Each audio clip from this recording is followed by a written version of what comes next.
riqueza, empregados para fazer o que eu quisesse, fama. Mas aí, quando você começa a ler o capítulo, logo na segunda página, você percebe que é possível viver melhor que um faraó e mais, é preciso viver melhor que um faraó. Então, vamos entender por quê. O autor ele veio falando que as múmias do Egito eles sempre causaram fascínio. Esse é um tema que também me chama muita atenção. E elas fazem isso porque a gente tem essa necessidade de se conectar com o passado para entender algumas coisas. E quando Napoleão Bonaparte ele invadiu o Egito, ele levou um grupo especial com ele. Levou alguns cientistas, alguns artesãos. Ele também queria entender um pouco mais sobre o Egito. E em 1799, por acidente, um soldado encontrou em uma cidade chamada Roseta, uma cidade perto de Alexandria, uma pedra. E essa pedra ficou mundialmente conhecida como a Pedra de Roseta. Então, o que aconteceu?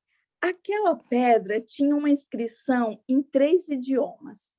Tinha uma inscrição no grego, em uma língua chamada demótico, e também no hieroglifos, que é a escrita egípcia, que ficou durante centenas de anos na obscuridade. As pessoas não sabiam o que aquilo significava.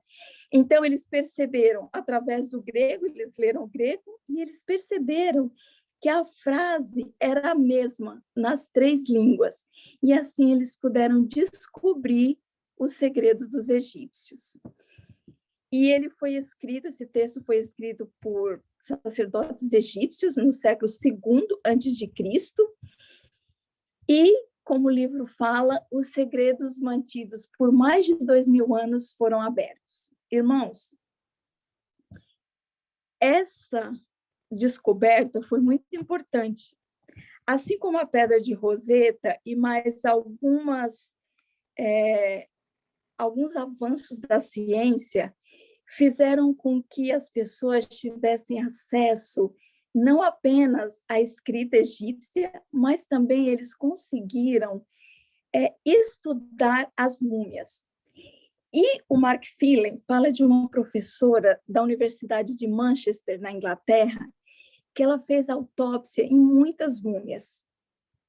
E ela começou a investigar sobre as doenças dos antigos egípcios. E é impressionante, porque a gente vai falar um pouco mais tarde do texto de Deuteronômio, que Deus orientava as pessoas a evitarem, a seguirem os ensinamentos dele para evitar as doenças dos egípcios. Quais essas doenças? E essa professora, ela descobriu. Eles estudaram, e eu vou dar aqui, de acordo com o livro, 3 exemplos de algumas autópsias que demonstraram algumas dessas doenças. A primeira foi feita em um rei muito conhecido, muito poderoso, Ramsés II, e eles examinaram a múmia e eles concluíram que ele morreu de um ataque cardíaco fulminante. Eles conseguiram dissecar, fazer uma tomografia computadorizada, e eles perceberam que as artérias dele estavam completamente obstruídas por placas de gordura. É o que hoje nós chamamos de colesterol, aterosclerose, e o sangue não fluía, então ele teve um ataque cardíaco. A segunda é a de Hatshepsut. Essa rainha, muitos historiadores acreditam que foi a mãe de Moisés. Ela morreu aos 50 anos de idade. E olha só, ela era obesa, ela tinha diabetes e câncer nos ossos. Isso é a realeza. A terceira múmia é uma pessoa comum. Não era rico, não era famoso. E o interessante, irmãos, é que ele morreu de um caso avançado de triquinose, que é aquele parasita que a gente encontra no porco e se aloja principalmente no cérebro das pessoas que comem carne de porco. Então, irmãos, esses 3 exemplos nos mostram que os egípcios sofriam de muitas doenças que, inclusive, são comuns hoje.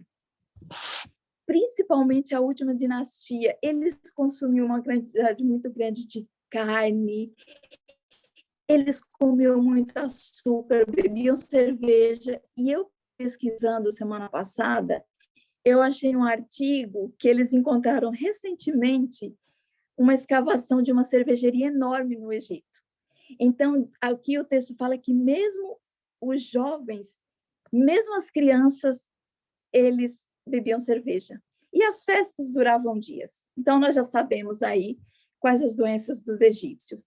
Então, quando Deus tirou o povo do Egito, ele disse, olha, se vocês seguirem as minhas leis, vocês não terão as doenças dos egípcios. E agora nós já sabemos, de acordo com a arqueologia e a ciência, quais são.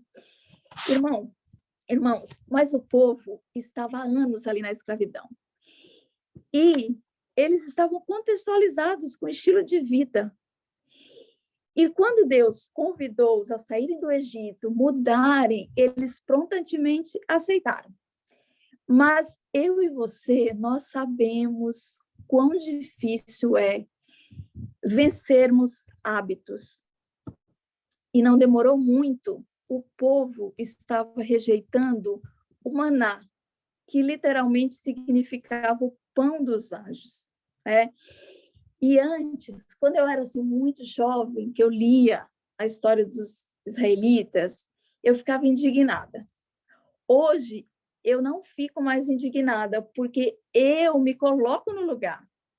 E eu percebo a dificuldade que é você mudar hábitos, Realmente só pela misericórdia de Deus. Em o primeiro momento a gente fala, vou fazer tudo isso, vou andar, vou comer melhor, e na semana seguinte você já está de novo dando um passo atrás.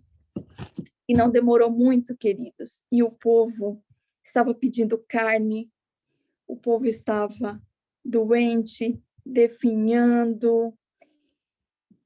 E o livro, ele diz assim, os caminhos de Deus são sempre os melhores. Irmãos, quando o povo decidiu seguir os conselhos de Deus, depois de 40 anos andando no deserto, o livro de Salmos diz que não havia um inválido. Você já imaginou o que é isso?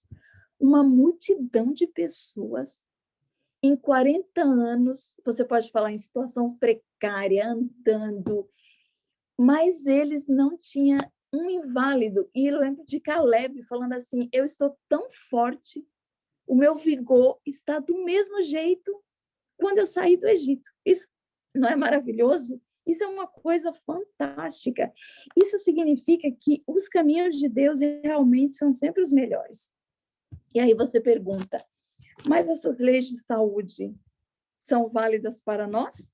E a resposta é sim, elas são válidas para nós, porque o nosso Deus é o mesmo, a nossa constituição física é a mesma, e o propósito de Deus para nós é o mesmo. E aqui vem falando nos 8 remédios da natureza, que eu não vou me demorar muito, porque todos nós, se não sabemos, deveríamos saber. O primeiro deles é o relacionamento com Deus. Queridos, a ciência já fez várias pesquisas comprovando a diferença de um relacionamento com Deus na vida de uma pessoa. Relacionamento vertical e horizontal. Nós sabemos hoje quantas pessoas desequilibradas porque tem problema nessa esfera de relacionamento com Deus, com a família, com a igreja. Somos seres sociáveis, precisamos de relacionamento. O segundo é o exercício físico. Eu lembro que o irmão Robson, o pastor Robson, falou, não adianta você comer maravilhosamente bem se você não se exercita. A ciência também mostra que alguns nutrientes dos alimentos eles são sintetizados em um conjunto, e o exercício é um deles. A primeira coisa que Deus fez quando criou o homem foi dar uma ocupação, foi fazer o nosso corpo movimentar. Se nós que somos da área da saúde, é visível.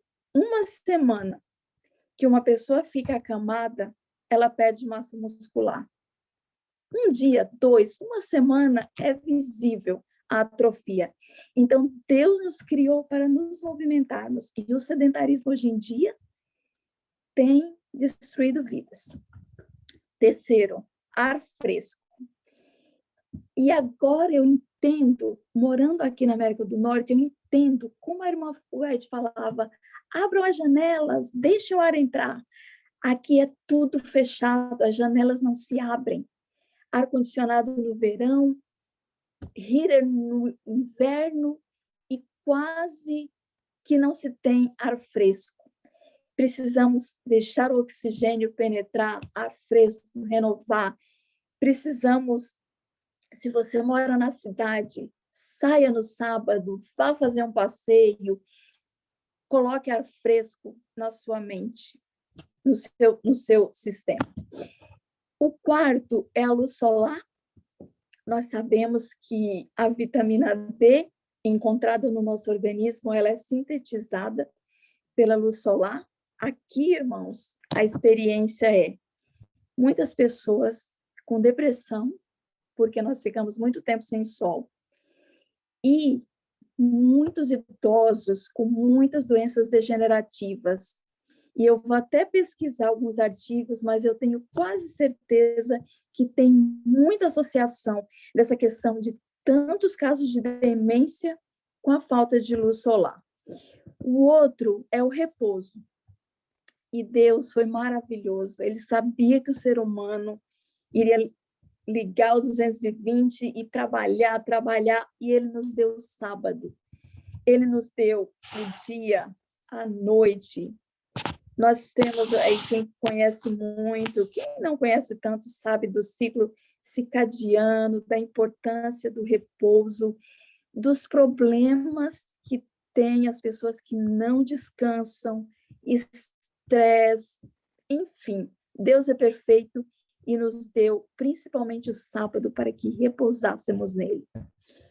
Água, também, como diz na Bahia, chover no molhado, né? Nós sabemos a importância da água. Não adianta você tomar suco verde para limpar o seu organismo. Irmãos, Deus nos deu um órgão para fazer isso. Beba água e deixe o seu corpo fazer o trabalho dele. Não siga modismos. Os remédios de Deus são simples. O sétimo, nutrição. Como nós vimos aí, a importância da nutrição para evitarmos muitas doenças, né? E lembrem, queridos, o nosso caráter, ele vai ser, nós vamos levar o nosso caráter para o céu. Nós estamos aperfeiçoando aqui, então precisamos seguir o plano de Deus para que a vontade dele se cumpra. Não vamos pensar que quando estiver perto de Jesus voltar, nós vamos transformar o nosso apetite, vamos querer comer frutas, nada disso. O momento é agora. E o último é temperança. A Bíblia bate muito nessa tecla de temperança. Não é apenas ligado à alimentação. Temperança é o sábio uso da vida. Essa frase antiga resume tudo. Precisamos ser temperantes. E aqui, eu falo demais, algumas pessoas falam que eu falo demais, eu não acho, mas eu vou tentar resumir o resto aqui. Os efeitos da dieta vegetariana. Se você não conhece, pesquise as zonas azuis. 4 lugares no planeta onde as pessoas vivem mais, porque tem uma dieta mais próxima do original de Deus. E uma das zonas azuis está em Loma Linda, é o nosso povo, que tem sido estudado há muitos e muitos anos pelo governo americano. Eles vivem, em média, 10 anos, queridos. menos diabetes, menos ataque cardíaco, menos AVC. E isso porque nos últimos anos entrou fast food, muita coisa, mas ainda assim está à prova dos efeitos da vida vegetariana. E aí aqui o autor fala, quando foi acrescentado a carne? E aí tem aquela questão do dilúvio, que após o dilúvio não havia alimentação, vegetação disponível, e Deus permitiu o uso da carne, e você vê a vida, os anos de vida sofrendo um declínio, né? Tem todas umas pesquisas atrás disso, mas nós vemos, queridos, que Deus, não era plano de Deus que o ser humano fosse carnívoro, né? Nós sabemos que, de acordo com o Espírito de Profecia, que vai chegar um momento, já chegou, que nós precisamos cada vez mais abandonar os alimentos carnes, né? Os animais imundos já nem se fala, né? A gente está falando aqui em todos aqueles animais permitidos, mas mesmo estes, já chegou o momento de diminuirmos o consumo ou abandoná-los. E aqui entra no tema, Jesus purificou todos os alimentos? Nós sabemos que não, que aquela visão não era relacionado a alimentos. E o autor tem uma frase bem espirituosa, ele fala assim, Jesus morreu para purificar pessoas, não animais. Né? Muito interessante esse ponto. Né? Então, a visão de Pedro não era para purificar os animais, a visão é autoexplicativa. E Deus nos dá um princípio, estou correndo aqui por causa do tempo. Quer comais, quer bebais, ou façais qualquer outra coisa, fazei tudo para a glória de Deus. O chamado é para adorarmos a Deus e dar-lhe glória. A minha alimentação faz parte da minha adoração? A minha adoração, a minha alimentação, meu estilo de vida glorifica a Deus? Vamos pensar nisso. Uma das maneiras que adoramos a Deus, que glorificamos, é seguindo os seus conselhos. Né? Seguindo os seus conselhos, nos abstermos de tudo aquilo que o nosso corpo não faz bem. Até as coisas maus, as coisas boas em demasia, como nós falamos sobre a questão da temperança. E o livro vem falando aqui, eu vou citar rapidamente, algumas ameaças dos nossos dias. O tabagismo. Irmãos, aqui no Canadá foi liberado a maconha. Todo mundo, quase todo mundo, fuma maconha. No verão, quando você sai nas ruas, que está todo mundo louco para aproveitar o sol, o verão, é nítido você ver a degradação no rosto das pessoas. Isso recente. Imagine daqui a 10 anos, você, nesse país, com essas pessoas, com essa liberdade toda, imagine como não estará o cérebro dessas pessoas. A segunda é a batalha contra a garrafa. Queridos, aqui também é um índice muito grande de alcoolismo. E nós sabemos o que o álcool tem feito na vida das famílias, de indivíduo, onerado o serviço público. É uma miséria, não é à toa que Salomão diz o seguinte, não se atraia pelo vinho. E está cheio de cristão moderno, tomando vinho, abrindo exceções, enfim. Se você conhece alguém que teve a vida destruída pelo álcool, nós aqui já estamos orando por essas pessoas, porque a maior interferência é nas relações familiares, né? E diz aqui, provavelmente você nunca tem ouvido falar de Simão Estilista. Esse Simão Estilista, esse homem morava no topo de uma colina, lá na Ásia Menor. Ele passou 37 anos lá, até que ele morreu em 459. E as pessoas admiram hoje. Fala assim, nossa, que hoje as pessoas não admiram, mas na época ele era muito famoso, sabe por quê? Ele estava lá porque ele queria ser santo. Ele acreditava que o corpo e a alma são nossos inimigos e ele queria proteger, ele queria a santidade, mas nós sabemos que isso não funciona assim. Nós concordamos que a santidade é importante, porque sem a santidade ninguém verá a Deus, mas aquela estratégia, a perspectiva de Simeão é falha, porque Deus nos chama para nos misturarmos, para sermos o sal da terra. E o sal, ele não fica no saleiro, a gente usa na comida para dar sabor. Então, queridos, vamos nos misturar, vamos mostrar para as pessoas essa mensagem maravilhosa que nós temos. E o autor, eu quero terminar, o autor, ele chama a atenção falando assim, hoje, você abre a internet, o meu algoritmo sabe que eu gosto da área de saúde. Então, eu abro o meu celular, eu sou bombardeada. Dieta, disso, exercício daquilo. E você vê que hoje tem uma febre. As pessoas, elas estão mudando os hábitos alimentares por motivos errados, é claro, às vezes para ficar bonito na mídia, ter sucesso, mas essa teoria, eu estava outro dia meditando, não sei se vocês vão concordar comigo, vejam, as pessoas estão se tornando veganas, as pessoas estão cuidando da saúde, e eu fiquei pensando, eu comentei com isso com Xavier,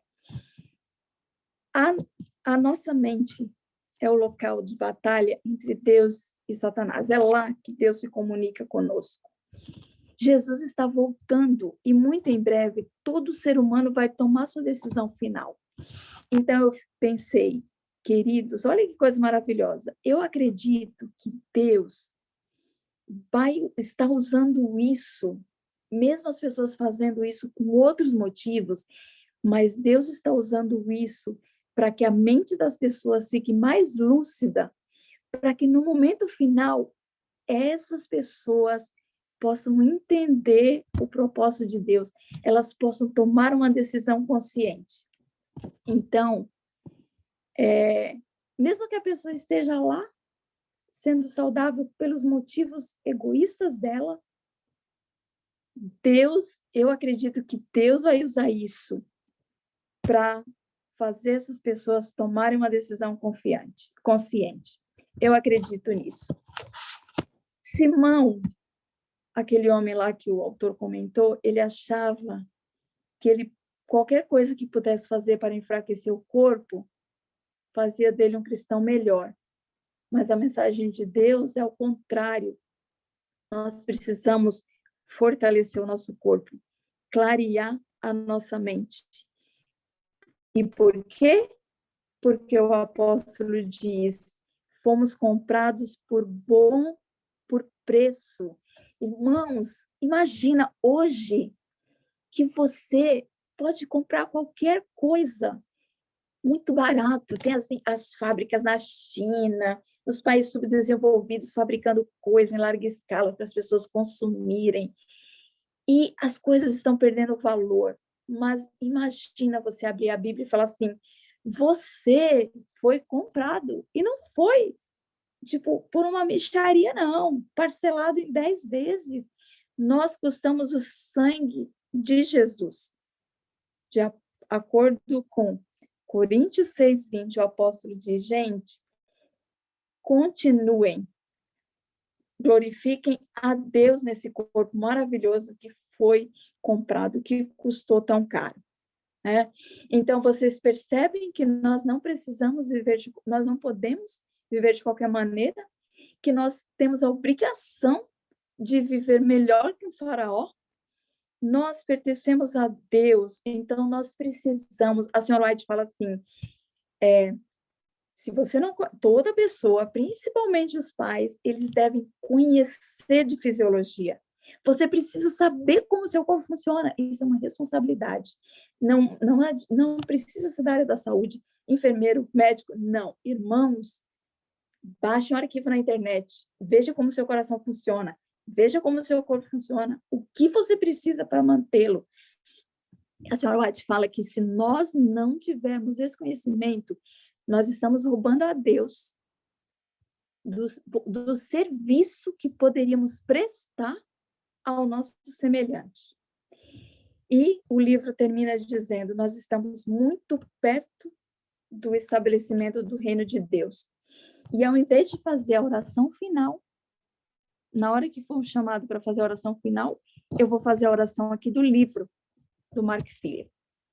Então, queridos, quero fazer um apelo para que nós possamos glorificar Deus no nosso corpo, abrir os nossos livros, aprender o que Deus espera de nós, porque nós temos muita luz e vai ser cobrado. As pessoas, o seu vizinho está morrendo, sua família está morrendo, o hospital que você trabalha tem muita gente sem esperança e nós podemos dar essa esperança. Então, que nós possamos fazer isso, mostrar para eles que nós não somos faraós, mas podemos viver melhor que um. Amém. O irmão Mário me pegou de surpresa. 5 noites que eu estou no grupo. Quero agradecer mais uma vez todo o carinho de vocês, agradecer aqui pela oportunidade. E eu quero dizer, minha consideração final é, não existe uma separação entre a nossa saúde física, ou entre a nossa saúde física e espiritual, porque elas estão intimamente ligadas. E como eu falei, eu vou finalizar fazendo a oração do pastor, ok? Então, vamos orar para que Deus nos capacite e nos ajude a fazer as mudanças que precisam ser feitas. Ildete, antes de você orar, você tem como repetir o que você falou aí agora, que não há separação entre... Não há separação, há uma íntima conexão entre a saúde física e a espiritual.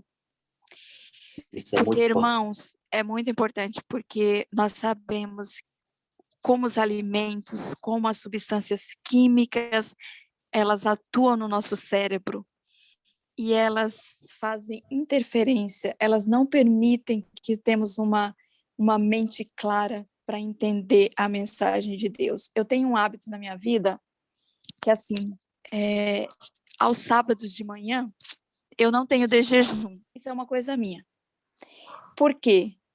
Eu fico pensando, eu quero ir para a igreja, eu não quero ter sono, eu quero que o meu cérebro esteja preocupado em processar o que eu ouvi lá.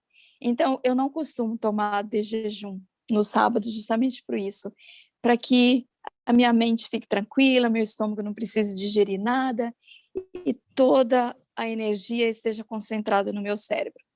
Claro que tem pessoas que não podem, então isso é coisa minha, não tem problema. Não é questão de nenhuma recomendação especial, é um hábito meu. Então vamos orar. Ele diz, Senhor, nesse instante, dedico uma vez mais minha vida a Ti. Entrego tudo o que sou e tudo o que tenho a Ti. Reconheço que o corpo é o templo de Deus e escolho não Te desonrar com hábitos que destroem o meu corpo. Desejo Te conhecer melhor e compreendo que a maneira como trato o meu corpo de fato influencia minha vida espiritual. Neste momento, apresento meu corpo a Ti como um sacrifício vivo, como um ato de adoração. Agradeço-Te por me dares a força que preciso para vencer qualquer prática que não esteja em harmonia com a Tua vontade. Em nome de Jesus, amém. Amém.